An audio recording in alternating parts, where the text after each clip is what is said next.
Welcome back, everyone, to another episode of DYOR Crypto Founders Report. Today, our guest is a successful entrepreneur and investor who is also a thought leader published in Cointelegraph and Coindesk, CEO of DeFi company EQUIFI, Brad Yasser. Today, Brad is going to share with us his most recent projects, his Bitcoin and crypto thesis, and how he became successful as an investor and as an entrepreneur. If you're new to the channel and you like crypto content, then subscribe for more coverage like this every week. If you like this video, let us know by smashing the like button. Brad, welcome to the show. Thank you for having me. Awesome. Glad you're on here today. So we're going to get into EQUIFI, what is EQUIFI, and how you became an investor, how you became an entrepreneur. But let's talk about the market because it's really interesting today. We're seeing the price of Bitcoin going beyond 57,000. I think we saw $58,000 today, which is people are getting very excited about Bitcoin and it reaching new all-time highs by the end of this year. But let's start with Bitcoin because I know you're a big Bitcoin fan as well, and I would love to know what your thoughts are on Bitcoin. And can you tell us your price prediction? Yeah, I love Bitcoin. Bitcoin is where it all started. Prior to Bitcoin, cryptography for me was more protecting information and communications and software. And then after Bitcoin was introduced, it took a new life. Now we can send and receive value and store it in a cryptographic way, which was very exciting. Um, my prediction since the beginning of the year has been 100,000 by the end of the year. And that's because we already hit mid 60s earlier year. We retraced from it. Um, Everyone is expecting a big bear market like 2018. And I think we already had three big bear markets this year already. It's just the velocity and the cycle periods have increased so much that now we don't have maybe 3 year bear markets or 2 year bear markets. We have 2 month bear markets. So we hit mid 60,000s. It retraced and there was a mini correction there. And if you look at it, it actually retraced more than all the value lost in 2018. So in 2 months, we lost more value in Bitcoin than throughout the crash and winter of 2018, 19. And then it retraced back up. So I think the cycles have shortened. They're not years now, they're months. And we did have multiple corrections since then, as you know. And now we're looking at a very, very hot market and everything is heating up. So uh, I think if it continues to have the support, obviously, I don't know if you caught up that news, and I didn't independently verify it, but there was some news circulating last week that someone bought $1.6 billion worth of Bitcoin. That obviously helps with the price, but short of any anomalies like that, I think again, if it continues like this, we're going to see 100K price point by the end of the year, and there may even be room for another minor correction between now and then. So maybe in November we experience another correction, profit taking, whatever you want to call it, and then it goes off again in December. That's really great. Thank you so much for sharing that. And I love hearing everyone's different opinions about it because everyone, I think when you listen to a lot of different people, you can sort of build your own thesis about it, and you can feel confident about it. Um, so I want to also ask you at some point what you think about altcoins. But before I get into that, I'd love to know a little bit more about you. I met you, I saw you on LinkedIn. I saw you had 24,000 LinkedIn followers, and that's For LinkedIn, that's quite a feat, I would say. So you're well connected, you're well networked, and you also have a really huge resume that I couldn't possibly explain everything to everyone about. So I'm going to give you the opportunity here. If you could, please tell us your professional background and your professional story. Excellent. So my story begins in the Christmas of my 6th year of existence in this planet. I was offered an option to get a new bike or a computer. I already had a bike, so I knew what it was and I enjoyed it immensely. I had no clue what a computer was. This was the beginning of the personal computer era where there was no internet, no apps, no downloads, no smartphones, just a personal computer. So I opted for a personal computer, which started a lifelong passion about building software and hardware in me. But initially, I got my computer. There were 2 games in a word processor or something like that that came with it. I played the games. I've been a lifelong gamer. I love, gaming. What games did you play? Well, we'll digress. Let me finish the story, then we'll go into games. But yeah, and then I realized there's nothing else to do because I had explored and finished, for the lack of a better term, the software that came with it. And you couldn't just download, go online and download new apps or anything like that. So I looked at this thing, I looked at the manual, and I realized it said it's programmable. And I said, okay, this is exciting. Maybe I can do something cool with it. Long story short, I started programming. At 9, I sold my first software. And 15 years of age, I sold my first company to focus on high school. I didn't study computer programming or anything like that. I actually have a dual career path and track in life where by trade and education, I'm an economist and a banker. My family has been in banking and finance for 3 generations. So I always thought, okay, maybe they'll call me, the call of duty will come, and I'll go in those footsteps. On the other track, of course, since that initial programming experience, I was in love with these boxes that I could make do stuff. I could just say, hey, you need to create this graphic, and they do it, and it's magical. It's really cool. This was again long before Adobe Illustrator and all these cool end user softwares that now allow everyone to do incredible things with computers without even knowing what the computer is doing. But in my time when I started, that wasn't the case. So I started programming. Once I sold that company, refocused on my studies. After I got my graduate degrees in college, started a big data company, and that was very well received too. We got acquired by our first alpha client, but that's in the past. Come 2009, a friend of mine sent me an email, and it had 3 attachments to it, and said, "Brad, check these out. You're gonna love it." And I said, "Okay, this is a whimsical character. He's either going to take control of my computer or do something funny." So I created a separate virtual machine, compiled the files, ran it, and it was basically Bitcoin. It was a Bitcoin node, a miner, and a wallet. Hmm. And it was very primitive, very early. This is end of 2009.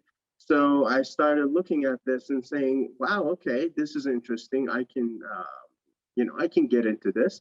And that was the beginning of my journey with crypto. Obviously, the first few years, there was a lot of theoretical stuff happening, a lot of bug fixes, a lot of misunderstandings where people didn't quite understand, unless you were really hardcore in the space, what it was, what it could do. But then other coins started appearing, like Litecoin and colored coins and things like that. And then I participated in the initial sale of Ethereum because I met Vitalik in Miami in 2014, I believe. And, he was passing out information about it and saying how this is going to change the world because now you can do something on the blockchain as opposed to just transferring value. And that really resonated with me because my biggest challenge was I love Bitcoin. I wanted to build on it, but it wasn't builder friendly. It was good for transactional purposes.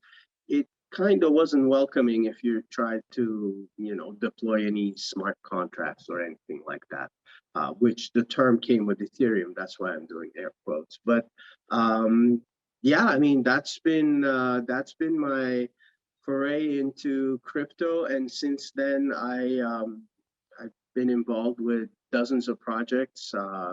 Our latest project is a DeFi platform powered by a digital bank. So we're fully licensed in every way possible, and just trying to grow the crypto market cap.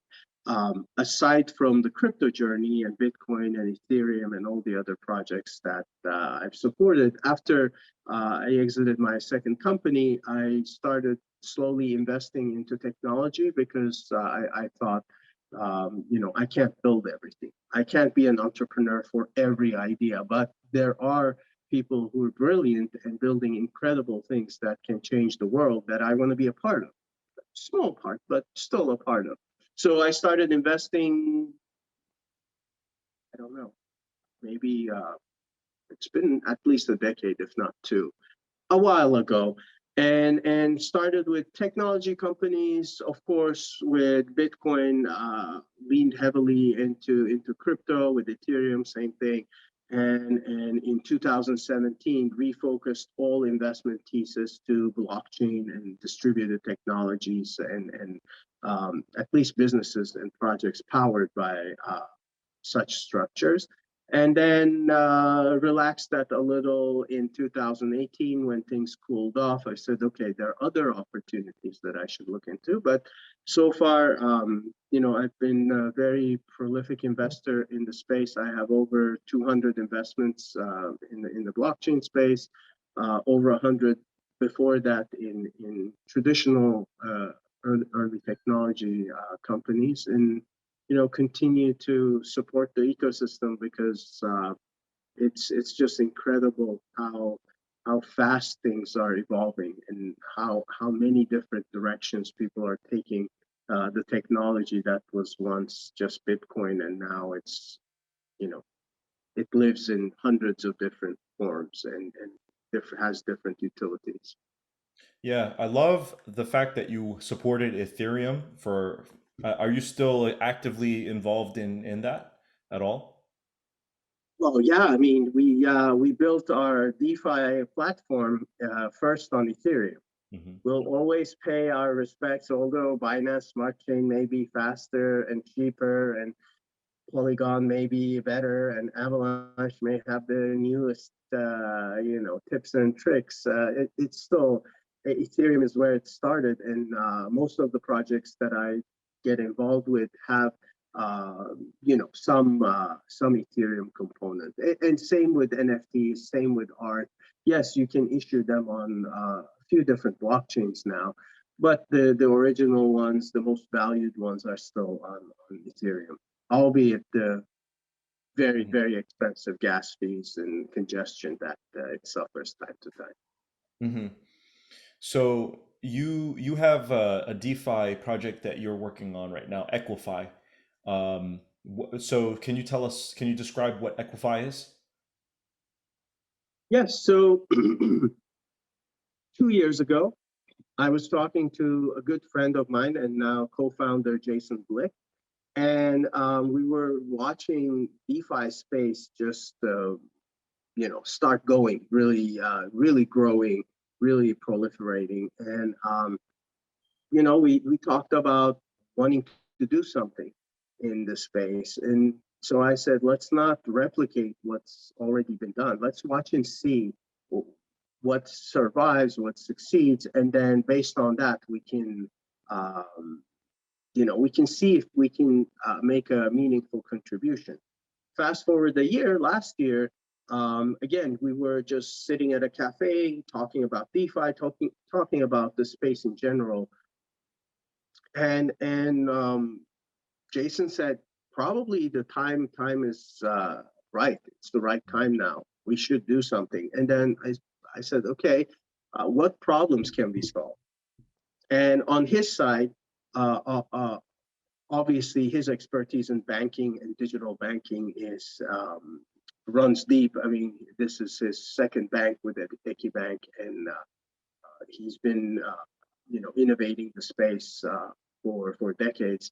And so on the banking side, he said the biggest challenge we can solve is negative interest rates and low yield products that the traditional, unfortunately, banks and traditional products offer to the users. Which is a big problem because you work hard, you make €1 million, you deposit your euros in a bank account, thinking, okay, I want my money to be safe, and at the end of the year, you get a statement saying now you have 980,000 euros, and you're like, what just happened? And it's like, oh, fees and negative interest rates just ate into your life savings or the value you created. Throughout years. So we thought that's a really big problem, and we can't solve it with traditional products because it's just so much tied to the central banks and the banking system and the monetary policies that it's impossible to break out of that system by yourself, of course. On the DeFi side, again, we looked at what are the problems, and the biggest problem we saw was the value created, the excitement that's in the DeFi space was not always reflected on people's everyday lives because they didn't have access to banking. They didn't have access to using that value that they created in their everyday lives. So we looked at each other and said, we can solve both these problems with one solution. Why don't we bring the banking side, the traditional clients, into DeFi in a safe, easy to use, regulated manner? So none of this anonymous platform, that gives 5,000 APY but may disappear tomorrow kind of approach. And on the DeFi side, we're like, okay, as long as the people can perform KYC, AML, and KYT, so we can trace the transactions, then why not give them reliable banking where their bank accounts are not being closed because they touched crypto or they made their money with Bitcoin or Ethereum or any blockchain project. And so we thought, okay, we need to build a platform that brings digital banking together with DeFi pools and products and make it so seamless that someone can deposit fiat and earn interest in a DeFi pool, or put their LP tokens on the DeFi side and borrow against it in their local currency. So now they can use that value, that investment they have. That So was the let's genesis of let's EQUIFI. let's talk about DeFi, about specifically what you just said about liquidity pools. Um, can you give people who are new to this space just a brief understanding of the purpose of DeFi, why it was created in the first place, and what function does it serve to people who are maybe you just don't really understand, maybe they want to get the grasp of what DeFi is and why it exists. Definitely. So DeFi stands for decentralized finance. Why do financial products exist? Because at any given time, we may have an excess of funds that we want to do something with, and or we may have a shortage of funds to accomplish something in our lives, maybe buy a car, buy a house, and we may have to borrow more. So finance allows, traditional finance allows for those transactions between banks and other parties to happen so that those needs are met and fees are earned. Decentralized finance basically takes out the middleman the banks, the brokers, and all that. And for me, obviously, everyone's answer to why DeFi exists or what does it do is different. But for me, DeFi is access. It allows people who did not have access to the traditional products, traditional financial systems, traditional banking systems, to now have access because there's no middleman and they can interact directly with each other. Let me illustrate with an example for those who are not familiar. Before, I could not lend money to you. If you needed money, you went to family, friends, or to your bank or any lending institution. But if you sent me an email saying, "Hi, Brad, I'm Mustafa. I need money. Can you lend me $500?" I would have said no. I don't know you, and we don't have any overlapping trust vector to make that happen. I mean, that's unfortunately the situation.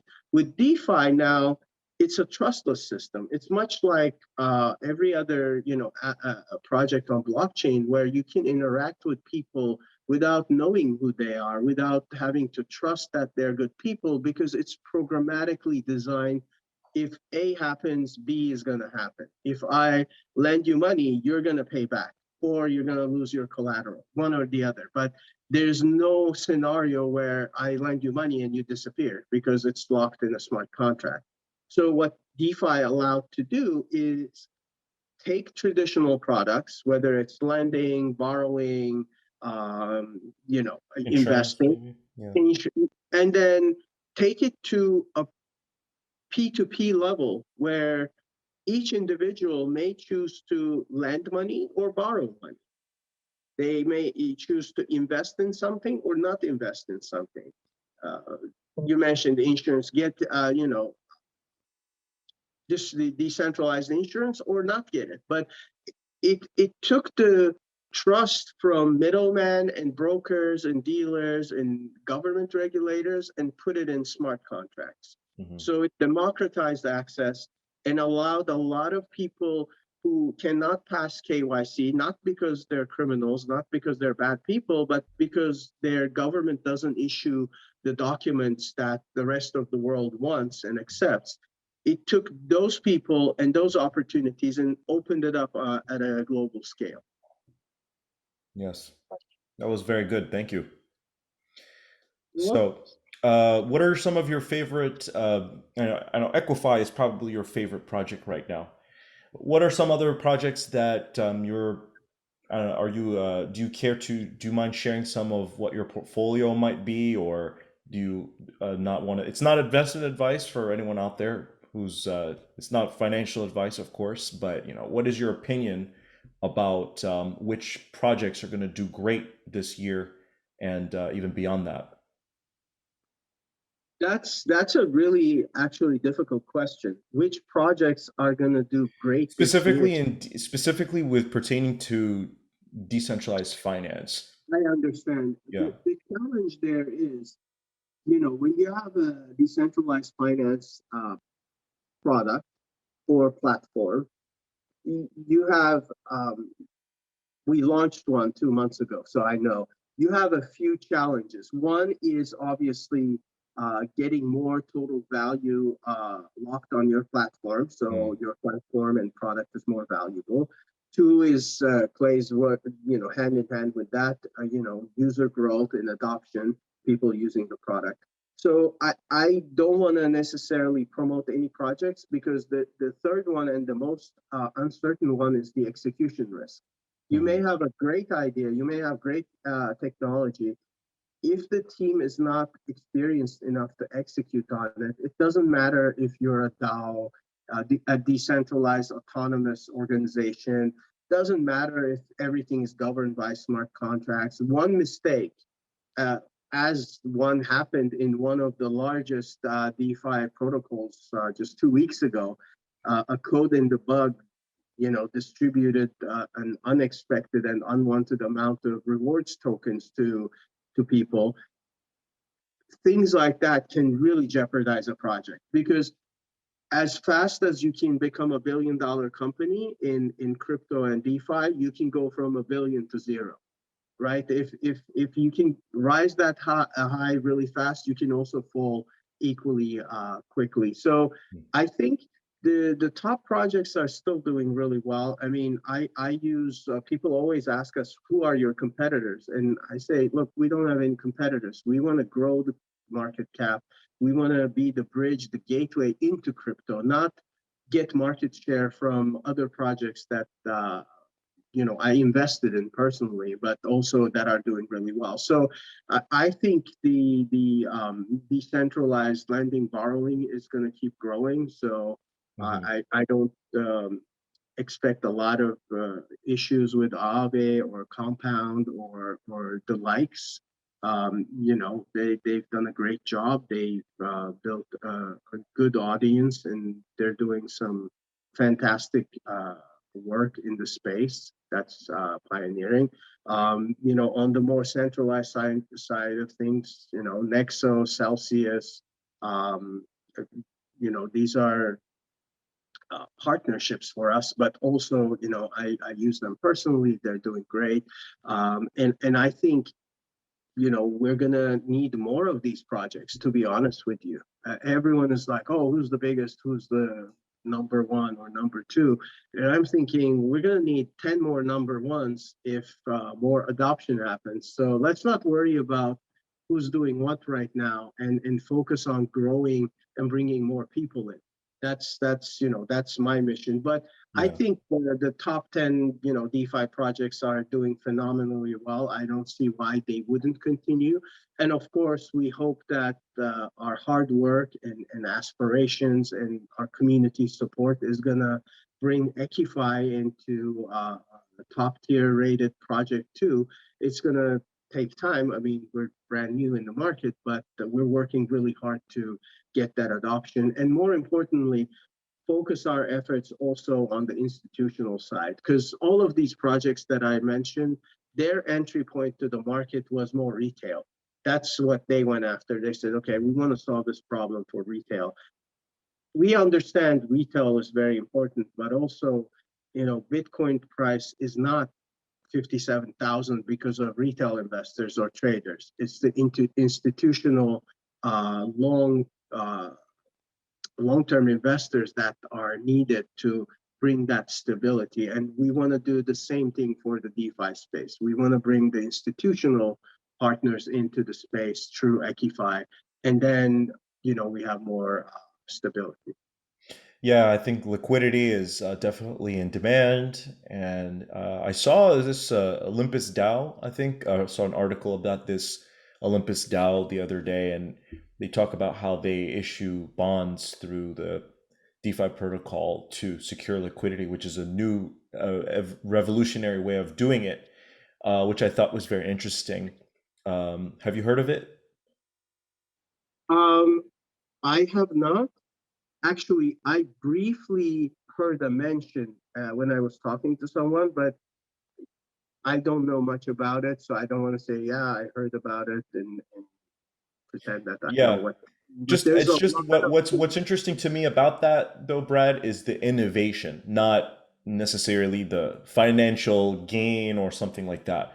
Even though you can make a lot of money in DeFi, but I'm just saying it's not about that. It's for me, it's more about like, oh wow, somebody figured out how to make bonds on the blockchain, how to sell issue bonds for their protocol on the blockchain, and it's like a different way of thinking about it.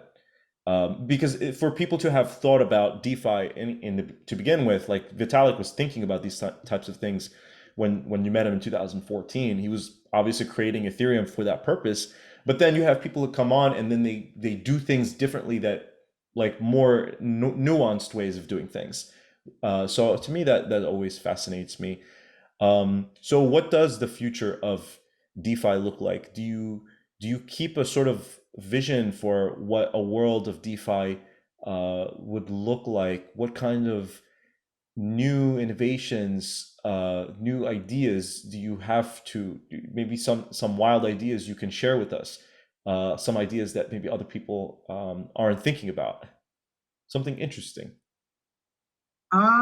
I think, again, we are, as EQIFI, we're betting on the future being a hybrid of centralized and decentralized, best of both worlds, Yeah. a hybrid of licensed and regulated and connected to the old world and old systems, and brand new and accessible by everyone, not exclusive like most of the licensed and regulated products and platforms are today.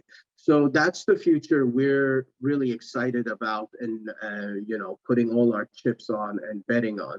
Now, of course, I think a shift in mindset is going to happen. It's already happening, but it's going to happen more because when we first started DeFi in 2017 with Bancor and synthetics and really early projects, it was always about disrupting.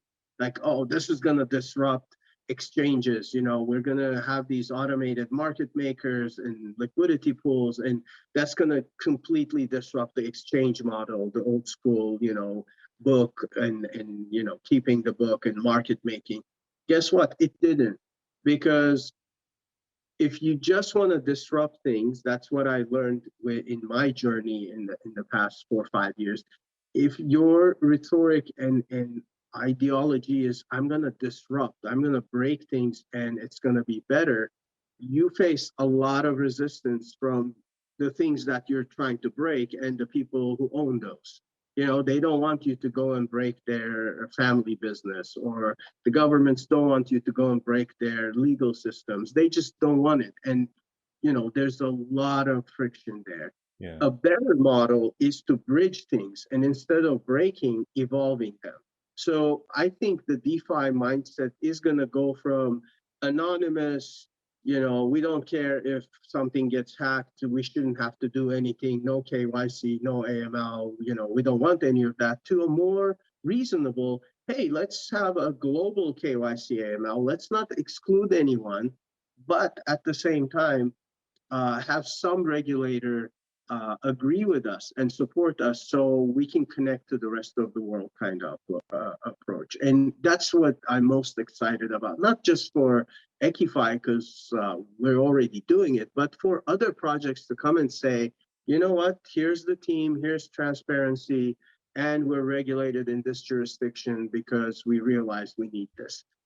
When more projects like that start launching on DeFi, then the anonymous, only handle and wallet addresses kind of projects, I think we're going to be in a much stronger place to have more general adoption.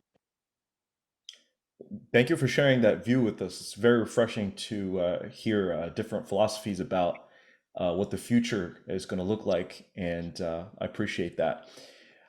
So my last question, or kind of question that I have for you is, um, for someone who is interested in getting started with playing, experimenting with DeFi from a investor point of view, from someone who may want to provide liquidity, or someone who wants to make some extra money with their funds, can you give us some description of what are some of the best strategies out there for getting started with making money using decentralized finance? And I once again just want to preface this by, it's not financial advice, but maybe you can share with us things you've done. So any investment, whether it's in DeFi or anything else, requires you to understand your own risk tolerance. If you're honest with yourself and you understand your risk tolerance, you can always find um, interesting and uh, fitting opportunities in anything. So for DeFi, if you're a conservative investor, and then I'll tell you what I've been doing and what I've done in the past. But if you're a conservative investor, there are opportunities that some centralized products offer where you can get exposure to stable coins. And stable coin, for your viewers who may not know the term, is a digital asset backed by a fixed value of something. So there's US dollar stable coins, there is euro stable coins, there's gold stable coins, and the value of these digital assets are tied to the value of the real world assets. So you can be fairly certain. Is it 100% guaranteed? Nothing in life is 100% guaranteed. You may not even see tomorrow, but it's fairly certain that the value you put in is going to stay at the level that you put in. So if you put in $100, it's going to stay $100. So an interesting entry point may be to learn how to convert some fiat into some stable coins, whatever your local currency or whatever is available in your country, if any, and then take that and deploy it with a centralized product where there's insurance on it. So now you have a stable coin that should hold its value. You have insurance on the platform against hacks and malfeasance of all sorts, and you're earning interest anywhere from 2 to 7, 8% that you can't earn anywhere else. I think that's a very nice conservative entry point. We have that product on EQUIFI. We can put you in the conservative pool of the yield aggregator, where it only looks at different liquidity pools. And a liquidity pool is basically a pool created on a decentralized exchange that's governed by an automated market maker that allows you to go from one asset to the other. Usually they come in pairs. Just a little definition. But going back to what I was saying, we have this yield aggregator, low risk pool, and EQIFI. You can go in there, and that's the lowest risk. Now, if you're more adventurous, of course, you can look at maybe pairs that have some Ethereum in them, because everyone knows for Ethereum to go away right now, there has to be some cataclysmic event that happens. It's not going to disappear. It's not going to be a rug pull. So if you pick your pairs that either you lend and borrow against, or that you put some funds in liquidity pools with high liquidity established pairs, the chances that you're going to earn some positive return are higher than if you went and bought the tokens of a brand new project. So what you shouldn't do is, without knowing anything about DeFi, not doing any due diligence, go buy some ETH and then go buy the newest whatever DeFi platforms tokens. That's incredibly high risk and unnecessarily FOMO approach to getting involved with DeFi. What I've been doing as an investor is, I'm relatively young, so I'm very high risk, high reward. So obviously I have my portfolio that was built in the past 12 years. And for me, the majority of my portfolio is in Bitcoin and Ethereum. That's not going to change. Then I add the native tokens or coins of the new blockchains that come, because those are always more liquid and have more uses than a specific. So, when Solana launched, I got some of that. When, Phantom launched, I got some of that because I wanted the exposure. Again, probably the amount of altcoins that I put money into are around 15-20%. So even being high risk, high reward, if you look at my crypto pie chart, you're going to see 40% Bitcoin, 40% ETH, and then 20% of all sorts of interesting and fun stuff. And if the percentage on the chart grows because the value grows faster than the rest, I start paying attention to that. When Solana, went hyperbolic earlier this year, the later part of last year, earlier this year, it kind of pushed the percentages a little, and I was like, okay, this is nice. Same thing with Phantom, same thing with the other assets. But that's high risk, high reward. And I only invest in things that I understand and I can use. So if there's something incredibly promising, but I can't figure out what it is, I don't go into that. Mhm. So I probably passed on every single project that was returning 400, 500,000% APY, because if you look at it, that value has to be created and come from somewhere. And oftentimes it's not possible to create that kind of value in a month, in a year, especially for newer projects, especially for projects that are just a clone of something that already exists. So I try to stay away from those personally and just stick with what I understand, what I know and what I would use. Because if you use it, at least you understand the challenges, at least you see how well it's built and things like that. If you don't have that usability test, then you're just investing as a pure, investor, which is fine, but less involvement with the project. Wow, thank you so much for sharing that. So Bitcoin, if Bitcoin reaches $100,000, what's your prediction for Ethereum then? Um, I try not, I mean, making predictions on crypto assets is already a fool's game. I Yeah. try not to create correlations between different predictions. My prediction for Ethereum was 5K at the end of the year. And that's assuming everything stays the same and we don't go into ice age.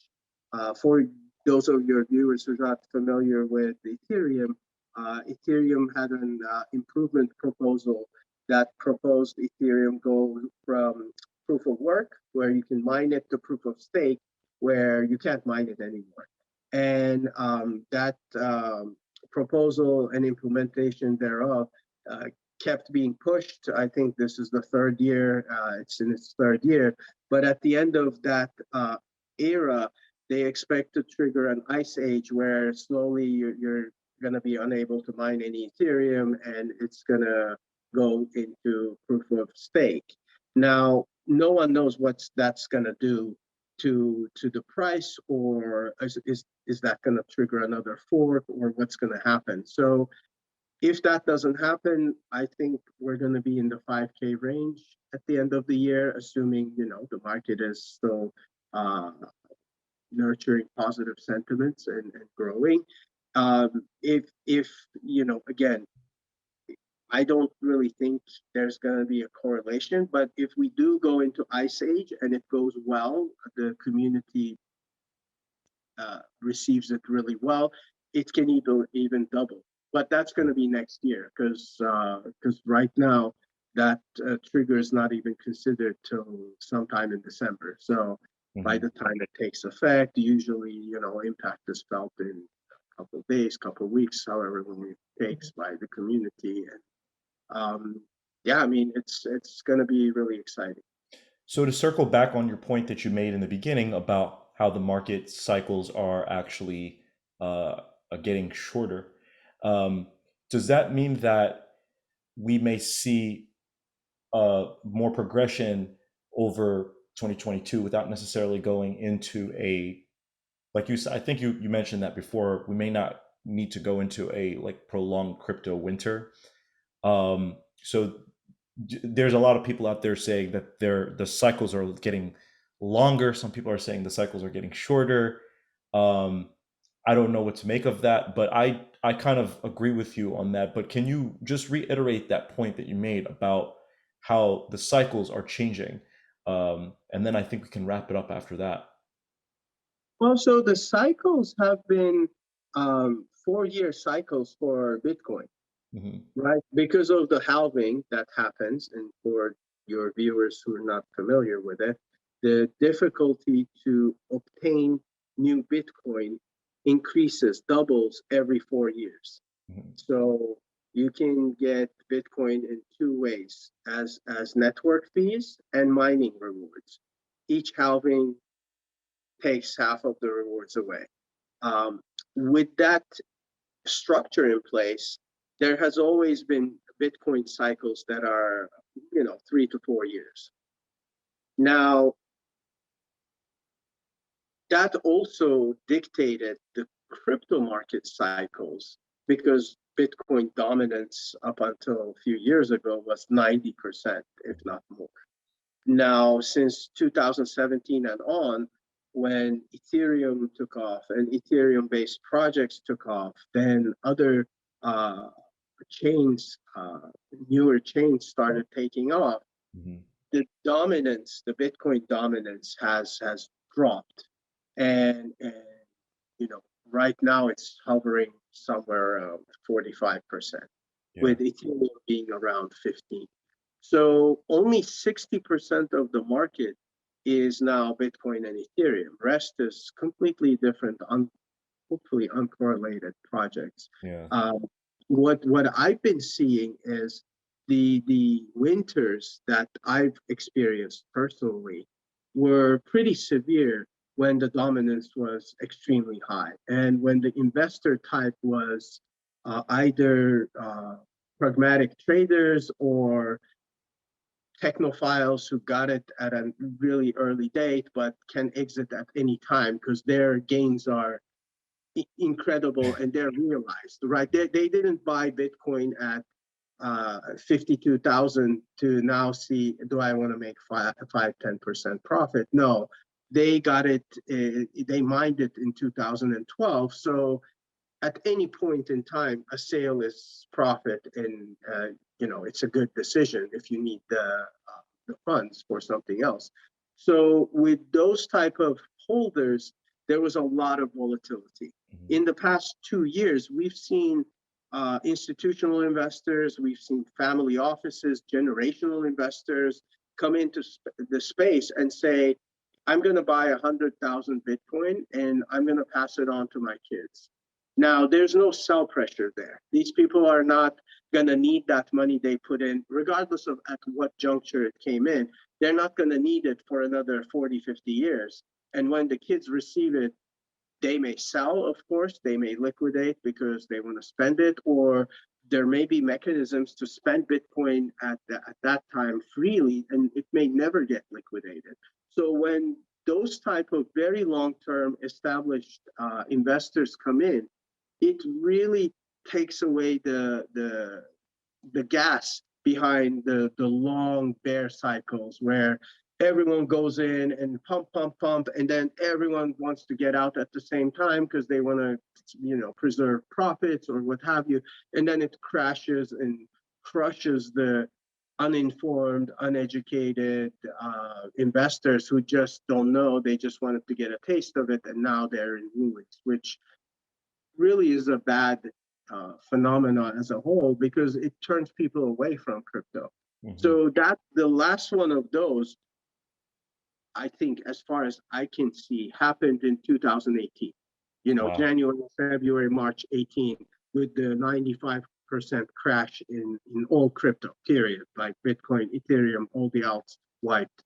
Since then, we've seen several corrections that lasted 6 months, 3 months, 2 months, but never to the percentage of drop that we saw then, and never as long as, I mean, that big crash lasted a year and a half Mm. longer. I mean, we started recovering in Q3 of 2020, so it crashed 2018, 9 months were gone. Then 2019, at least half of it was gone. Then there was some movement, but it wasn't enough. So again, when I look at it, if you want to take a really macro view, you could say, yeah, the cycles are growing because we haven't had a big crash and we're due for one.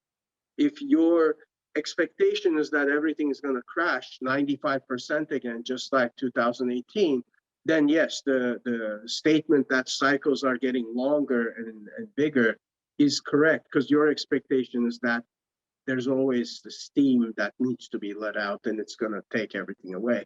What I've observed and what I want to believe in is that we let steam out every so often. For 2 months, we have a little bear run and things are going down and it's red, and then boom, it goes back up again because some big investor comes in, some good news hits the um, newsstands, and everyone is going back in. So now we don't have that pressure building like it happened from November of 2017 till January of 2018. You don't have that like, oh, everyone's buying, no one knows where the top is, and then boom, it goes. Now it's more like everyone buys for a month, then there's a correction, everyone buys for 2 months, there's a correction. That has been the story this year, and I don't think that pattern is going to change or prolong anytime soon. That's why I was saying we may even have a mini bear segment in November, like if it goes too fast now, and then resume back in December. And obviously, only time will tell. But I'm fairly confident that the bear and bull cycles have shortened into months and not years anymore. Very insightful. Very insightful. Thank you. Um, Brad Yasser is our guest today, everyone. I'm Mustafa, the founder and host of DYOR Crypto, where we help you navigate the crypto world. That's it for today, everybody. Goodbye until next time. Thanks, Brad. Thank you, Mustafa.